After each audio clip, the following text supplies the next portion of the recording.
نحمده ونصلي على رسوله الكريم اما بعد فاعوذ بالله من الشيطان الرجيم بسم الله الرحمن الرحيم رب اشرح لي صدري ويسر لي امري واحلل عقدة من لساني يفقهوا قولي۔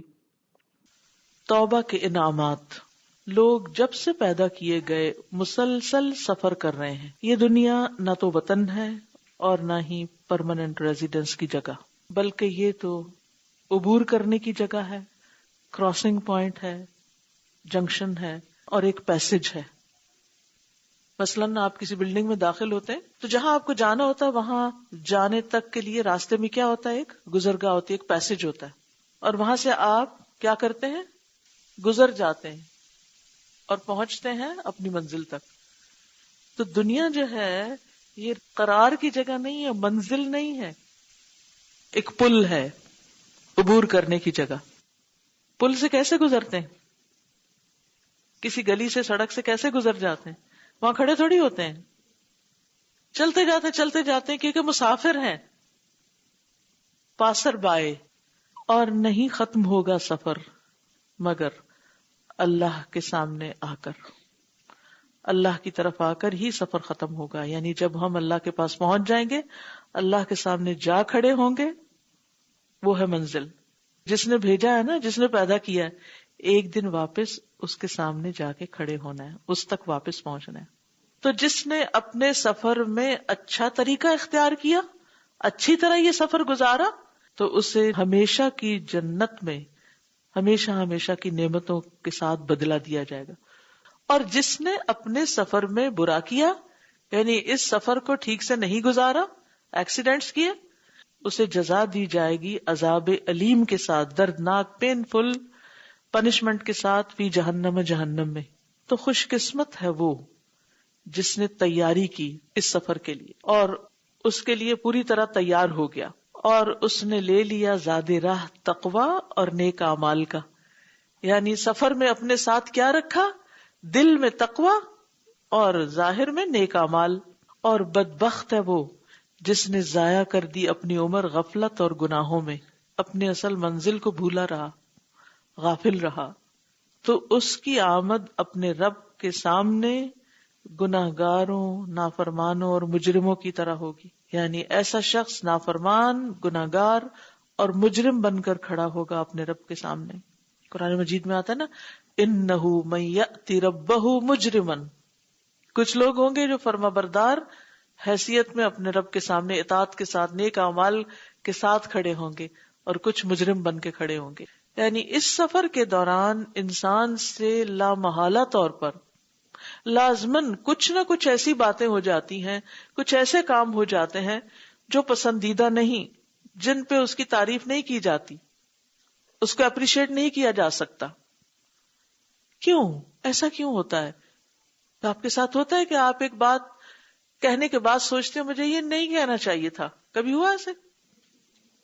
اگر اس وقت آپ کا دل کہے بھی نہیں ٹھیک ہے تم سے، لیکن ایک دن گزرتا ہے تو پھر انسان کہتا ہے کیا فائدہ ہوا، نہ ہی کہتا تو اچھا تھا، آئندہ تو میں ایسا کبھی نہیں کروں گا۔ پھر کیا ہوتا ہے؟ پھر ویسی سچویشن آ جاتی، پھر ہم بھول جاتے ہیں، پھر سلپ ہو جاتی۔ یاد رکھیے آدم علیہ السلام کی بھی ایک سلپ تھی، شیطان نے ان کو بھٹکا دیا تھا۔ فَأَزَلَّهُمَ الشَّيْطَانُ، زلہ ہوتا ہے سلپ کرنا۔ تو ہم سے تو کتنی ہی سلپس ہوتی رہتی، کتنی دفعہ پھسلتے ہیں، کبھی زبان پھسلتی ہے، کبھی پاؤں پھسلتا ہے، کیونکہ انسان انوسینٹ نہیں، اور وہ ہر وقت نسیان اور غفلت کا شکار رہتا ہی رہتا ہے۔ یعنی اس سے اکثر بھول چوک ہوتی رہتی ہے، غفلت ہوتی ہے۔ یعنی بہت سے ہمارے گناہ صرف بھولنے کی وجہ سے ہوتے ہیں۔ ویسے نماز میں کوتاہی کیوں ہوتی ہے؟ بھول کی وجہ سے۔ تلاوت میں کوتاہی کیوں ہوتی ہے؟ بھول کی وجہ سے۔ اور کچھ چیزیں غفلت کی وجہ سے بھی ہم پرواہ نہیں کرتے۔ مثلاً آپ نے ایک سورت یاد کی، آپ نے غفلت نہیں برتی، خوب پڑھا، لیکن جب آپ نماز میں کھڑے ہو کے پڑھنے لگتے تو کیا ہوتا ہے؟ وہ لفظ ہی چھوٹ جاتا ہے۔ پھر کوئی آپ کو یاد دلاتا، دیکھیں آپ نے یہ کیا پڑھا، میں کہتے نہیں واقعی میں نے ایسے ہی کیا۔ یعنی بھول پر بھول ہوتی ہے، صرف بھول بھی نہیں۔ اور پھر اس کے بعد غفلت تو غفلت کیا ہے؟ کبھی تھکے ہوئے ہیں، کبھی سو رہے ہیں، کبھی کچھ اور چیزوں میں پڑے ہوئے ہیں، اور بہت امپورٹنٹ کام جو پیچھے ہو رہا ہے، پینڈنگ پینڈنگ پینڈنگ. تو یہ جو غفلت ہے، یہ جو سستی ہے، اس کی وجہ سے بھی بہت سی گڑبڑ ہو جاتی، بہت سے کام ہم سے غلط ہو جاتے ہیں. گناہ اللہ کی ناراضگی کا سبب بنتے ہیں اور اس پر سزا اترنے کا سبب بنتے ہیں. تو نہیں چھوڑا اللہ عز و جل نے اپنے بندوں کو گناہ کا قیدی، یعنی گناہ کے اندر پکڑ نہیں لیا، اور حیرت اور قلق اور بے چینی کا نشانہ بنا کے نہیں چھوڑ دیا. یعنی اللہ عز و جل نے اپنے بندوں کو نافرمانی کے لیے بیکار نہیں چھوڑ دیا، یا اس میں اسیر نہیں کر دیا، یا پریشانی اور بے چینی کا نشانہ بنا کے نہیں چھوڑ دیا کہ اب ان کو رستہ ہی نہیں بتائے کہ کدھر جائیں وہ. اب دیکھیے کہ جب بھی انسان کسی جگہ پہنچنا چاہتا ہے تو بعض اوقات آپ نے دیکھا ہوگا میپ ہوتے ہوئے، ریمائنڈر ہوتے ہوئے، آپ میں سے جو لوگ ڈرائیونگ کرتے ہیں ان سب کو پتا ہوگا کہ وہ جو ہم نے گوگل میپ کھولا ہوا ہوتا ہے اس کے ساتھ ساتھ وہ بیچاری بول بھی رہی ہوتی ہے اتنے میٹر کے بعد ٹرن رائٹ اور ٹرن لیفٹ. کیا کرتے ہیں ہم؟ کبھی نہیں بھولے؟ کیوں بھول جاتے ہیں پھر؟ بھئی وہ دیکھ بھی رہے ہیں اور سن بھی رہے ہیں، پھر کچھ اور کر رہے ہیں، کیونکہ ہم ہر وقت حاضر دماغ نہیں رہتے، بار بار غلط ٹرن لیتے ہیں، بار بار. بالکل اسی طرح دین کا علم پڑھ لینے کے باوجود، اچھی کمپنی ہونے کے باوجود، ہم بہت دفعہ غلط ٹرن لیتے رہتے ہیں، رستہ بھولتے ہیں. اچھا جب بھولتے ہیں تو پھر کون بتاتا ہے ہمیں؟ یا تو وہی کتاب دوبارہ پڑھیں تو بتاتی، وہ نقشہ دوبارہ دیکھیں تو بتاتا ہے اچھا، یا وہ پھر ہمیں گھما گھما کے واپس اس سڑک پر لے کر آتی ایک لمبے راستے سے. وہ کہتے پھر ادھر مڑو، تو آپ کہتے ہیں نہیں مجھے تو رائٹ، یہ واپس کیوں مڑوا رہے ہیں؟ پھر پتہ چلتا ہے وہ ہم نے تو ٹرننگ مس کر دی تھی. اب آپ دیکھیے کہ اسی طرح ہم اللہ کی طرف سفر کر رہے ہیں. یہ سفر کا کانسیپٹ یاد رکھیے کیونکہ بہت سی چیزیں اس سے کنیکٹ ہوتی ہیں. ہم سفر کر رہے ہیں، ہم بیچ میں راستہ بھول گئے ہیں، ہم نے کوئی غلط ٹرن لے لی. اب کوئی ہونا چاہیے نا جو ہمیں بتائے کہ بھائی تم غلط جا رہے ہو. اگر آپ کو ایسٹ جانا ہے اور آپ ویسٹ پہ چلے جائیں تو پھر کیا ہوگا؟ جتنا چاہیں سفر کریں، کیا پہنچیں گے اپنے منزل پہ؟ نہیں. تو اگر کوئی شخص غلط راستے پہ چل پڑا ہے تو کوئی تو ہو جو اس کو بتائے. تو اللہ سبحانہ وتعالیٰ نے ہماری بھول چوک اور ہماری غلطیوں کے باوجود یہ نہیں کیا کہ ہمیں پریشان اور مصیبت میں، اندھیروں میں اور گمراہی میں چھوڑ دیا، بلکہ ہمارے لیے ہدایت کا بندوبست کیا ہے، واپس پلٹنے کا. بلکہ ان پر انعام کیا ہے ایک بہت بڑی نعمت کے ساتھ اور ایک بڑے احسان کے ساتھ. ان پر احسان کیا ہے، ان پر بہت بڑا احسان جتلایا ہے. اور وہ کیا ہے؟ اور وہ یہ ہے کہ ان کے لیے توبہ اور رجوع کا دروازہ کھول دیا ہے، انابت کا دروازہ کھول دیا ہے. اور اگر یہ نہ ہوتا کہ اللہ توفیق دے اپنے بندوں کو توبہ کی اور اس کو قبول کر کے ان پہ انعام نہ کرتا تو بندے بہت سخت تنگی میں پڑ جاتے، بہت مشکل میں پڑ جاتے. یہ تو بالکل ایسے ہی ہے کہ جیسے کوئی رستہ تو کیا بھول کے پھر ایسے کھڈوں میں جا کے گرنا شروع کر دے. جسے بعض اوقات آپ نے دیکھا ہوگا جہاز پلین رن وے سے اتر جاتا ہے تو پھر کیا ہوتا ہے؟ جو رن وے سے اتر جائے تو اس میں تو ہلاکت کا بھی اندیشہ ہو سکتا ہے. کتنی دفعہ پیسنجرز جو ہے وہ زخمی ہو جاتے ہیں کیونکہ سلپ کر گیا رن وے سے. تو اب اگر کوئی سلپ کر جائے اور رن وے سے اتر جائے تو مسافروں کو اتارنے کے لیے کوئی ہونا چاہیے یا چھوڑ دینا چاہیے ان کو؟ تمہاری سزا ہے، تم لوگ کیوں ادھر گئے؟ نہیں، اللہ نے ہمیں ایسے نہیں چھوڑا، ہمیں اس میں سے نکالا.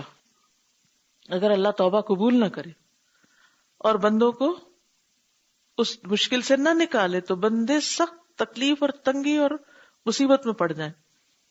تو اگر اس گناہ کی حالت میں انسان توبہ کیے بغیر اتنی بڑی سلپ کا شکار ہو جائے کہ اس سے اس کی ہلاکت ہی واقع ہو جائے تو پھر اس سے نکلنا مشکل ہے. لیکن جب تک اللہ نے ہمیں زندگی دی ہے، ہمیں بار بار اللہ نے پلٹنے کا موقع دیا، توبہ کرنے کا، سنبھلنے کا، اپنی اصلاح کرنے کا، اچھے کام کرنے کا چانس دیا ہے ہمیں. تو ہمیں کیا کرنا چاہیے؟ اس سے فائدہ اٹھانا چاہیے. وَأَصَابَهُمُ الْيَأْسُ مِنَ الْمَغْفِرَةِ، اگر اللہ یہ چانس نہ دے تو بندے مایوسی کا شکار ہو جائیں، بخشش سے مایوس ہو جائیں. وقصرت ہممہم عن طلب القرب من ربہم، اور ان کی ہمتیں کم ہو جائیں اپنے رب کا قرب تلاش کرنے میں. وانقطع رجاؤہم من العفو والصفح والمسامحۃ، اور ان کی امیدیں ختم ہو جائیں عفو درگزر اور نرمی سے. یعنی پھر انسانوں کے اندر کیا آ جائے؟ مایوسی. تو اس لیے بہت ضروری ہے کہ اللہ سبحانہ و تعالیٰ نے ہمارے لیے جو توبہ کا دروازہ کھول دیا، تو ہم کتنا بھی بھٹک جائیں، کتنے بھی دور نکل جائیں، واپسی کا راستہ ہے. اور یہ بہت بڑی رحمت ہے اللہ کی، ورنہ تو ہم صرف ڈپریشن میں ہی پڑے رہیں. ذرا سوچئے، اگر توبہ نہ ہوتی تو کیا ہوتا؟ اگر صرف یہ ہوتا کہ اگر کسی نے غلطی کی تو وہ پکڑا جائے گا اور اس کی چھوٹ نہیں، سزا مل کر ہی رہے گی، بس سزا ہی سزا ہے اور کوئی راستہ نہیں، سوچئے ہمارا کیا بنتا؟ ہم میں سے کون پھر کامیاب ہوتا؟ کوئی بھی نہیں. تو اس لیے ہمیں اس نعمت پر بھی اللہ کا شکر ادا کرنا چاہیے کہ اللہ نے ہمارے گناہوں اور غلطیوں اور کوتاہیوں سے نکلنے کے لیے توبہ کا دروازہ کھول دیا. اور یہ کب تک کھلا ہے؟ معلوم یغرغر، جب تک انسان پر موت کی بے ہوشی طاری نہیں ہو جاتی، اور جب تک کہ سورج مغرب سے طلوع نہیں ہو جاتا. توبہ کا دروازہ کھلا ہے، کھلا ہے، کھلا ہے. دن کو پلٹیں، رات کو، جب چاہیں اس سے داخل ہوں، ہر وقت کھلا ہے. کتنی بڑی نعمت ہے، کتنی بڑی اللہ کی رحمت اور برکت ہے کہ اس نے ہمیں چانس دیا ہوا ہے. زندگی کے ہر لمحے میں چانس ہے پلٹنے کا. یہ ہم پر ہے کہ ہم پلٹتے ہیں یا نہیں. اللہ بہت بخشنے والا، بہت توبہ قبول کرنے والا، بہت مہربان ہے. اللہ سبحانہ تعالیٰ نے اپنے آپ کو قرآن میں تقریباً 100 بار غفور الرحیم بتایا ہے. اللہ تعالیٰ کی یہ صفات جو ہیں 100 بار آئی ہیں. اب کسی کو اگر 100 بار یہ بتایا جا رہا ہے کہ اللہ معاف کر دے گا، بخش دے گا، بخش دے گا، تو اس کے اندر پھر کوئی چیز رہنی نہیں چاہیے. یہ نہیں سوچ آنی چاہیے کہ نہیں میری معافی نہیں ہو سکتی. توبہ سے مایوس نہ ہو، معافی سے مایوس نہ ہو، اللہ ضرور معاف کرے گا. اب دیکھیں کہ اللہ تعالیٰ کے بہت سی صفات اور نام ہیں نا قرآن مجید میں آتے ہیں، لیکن اس نام کی اتنی زیادہ ریپیٹیشن کیا بتاتی ہے؟ اور آغاز بھی قرآن کا الرحمن الرحیم سے ہو رہا ہے، اور پھر 100 دفعہ، جیسے ہم تو محاورے میں کہتے ہیں 100 دفعہ کہا ہے تمہیں، تم پھر بھی نہیں سمجھتے. 100 دفعہ تمہیں بتایا کہ وہ غفور الرحیم ہے، معافی مانگ لو، پلٹ آؤ، خوش ہو جاؤ، کچھ کرو. اسے اس چیز سے محبت نہیں کہ وہ تمہیں سزا دینا چاہتا ہے، وہ تمہیں سزا نہیں دینا چاہتا، وہ چاہتا ہے یرید اللہ ان یتوب علیکم، وہ تم پر مہربان ہونا چاہتا ہے، وہ تم سے محبت کرتا ہے. وہ اپنے بندوں کو ذلیل ہوتے نہیں دیکھ سکتا، وہ اپنے بندوں کو شیطان ان کے دشمن کے حوالے کرتے ہوئے نہیں دیکھ سکتا. آپ دیکھیے کہ اللہ تو ہر مثال سے بالا ہے. چھوٹی سی مثال سے ویسے ایک سینیریو آپ سمجھا رہی ہوں آپ کو کہ آپ بہت محبت، محنت، شوق سے مرغیاں پالیں، اور ایک دن بلی آئے اور آپ کی ایک پلی پلائی مرغی کو پکڑ کے لے جائے. آپ پہ کیا گزرے گی؟ آپ خوش ہوں گے؟ چلو ایک کام ختم ہوا.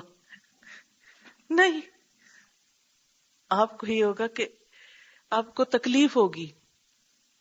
اللہ نے ہمیں پیدا کیا ہے، ہم اس کے بندے ہیں، اور شیطان اس مرغی کی طرح ہماری گردن پکڑنے کو ہر وقت تیار ہے. اللہ تعالیٰ اس سے خوش نہیں ہوتا. اللہ کب خوش ہوتا ہے؟ جب بندہ، شیطان اس سے پنجہ چھڑا کے اللہ کی طرف آ جاتا ہے، واپس اللہ کی پناہ میں آ جاتا ہے.